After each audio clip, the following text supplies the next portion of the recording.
العلم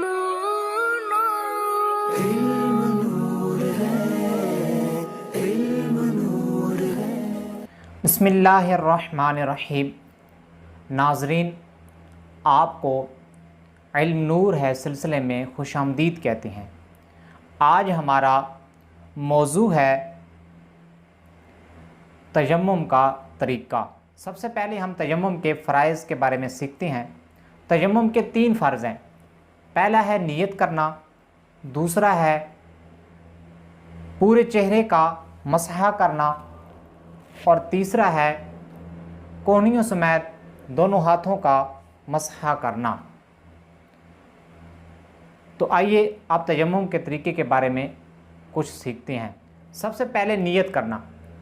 نیت دل کے ارادے کو کہتے ہیں اور زبان سے کہہ لینا بھی بہتر ہے۔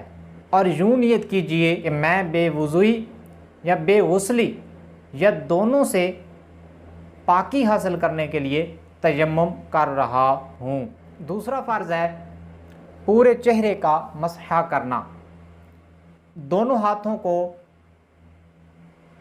بسم اللہ پڑھ کے انگلیاں کشادہ کر کے زمین کی قسم یعنی چونا، مٹی، اینٹ، پتھر وغیرہ پر ماریے اور ان کو آگے کیجئے اور پیچھے کیجئے، اور زائد غبار اگر لگ جائے تو جھاڑ بھی سکتے ہیں، لیکن خیال رکھیے کہ تالی کی آواز پیدا نہ ہو۔ یہ کیسے ممکن ہوگا؟ یہ دونوں ہاتھوں کے انگوٹھوں کی پشتوں کو ایک دوسرے پر ماریں گے، تالی کی آواز پیدا نہیں ہوگی اور زائد جو گرد لگی ہوگی وہ بھی جھڑ جائے گی۔ تو پورے چہرے کا مسح کیجیے۔ پورے چہرے میں سے مسح کرتے ہوئے اگر بال برابر بھی کوئی جگہ رہ گئی تو تیمم نہیں ہوگا۔ تیسرا فرض ہے کونیوں سمیت دونوں ہاتھوں کا مسح کرنا۔ اس کا سنت طریقہ یہ ہے کہ الٹے ہاتھ کی 4 انگلیاں انگوٹھے کے علاوہ ان کا پیٹ سیدھے ہاتھ کی پشت پر رکھیے اور یہ لے جائیے کونی کے آگے تک،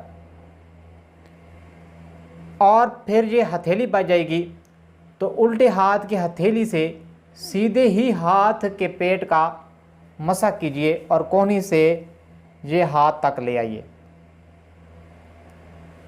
اب انگوٹھا بچ جائے گا تو الٹے ہاتھ کے انگوٹھے سے سیدھے ہاتھ کے انگوٹھے کی پشت کا مسح کر لیجئے۔ سیدھے ہاتھ کا مسح مکمل ہو گیا۔ اسی طرح الٹے ہاتھ کا مسح کیجئے۔ اگر آپ ایک ہی مرتبہ مسح کر لیں اس طرح تو تیمم تو ادا ہو جائے گا لیکن خلاف سنت ہوگا۔ یاد رکھیے کہ تیمم میں سر کا مسح اور پیروں کا مسح نہیں ہے۔ اللہ عز و جل سے دعا ہے کہ ہمیں اس پر عمل کرنے اور دوسروں تک پہنچانے کی توفیق عطا فرمائے۔ آمین بجاہ نبی الامین صلی اللہ تعالی علیہ وآلہ وسلم۔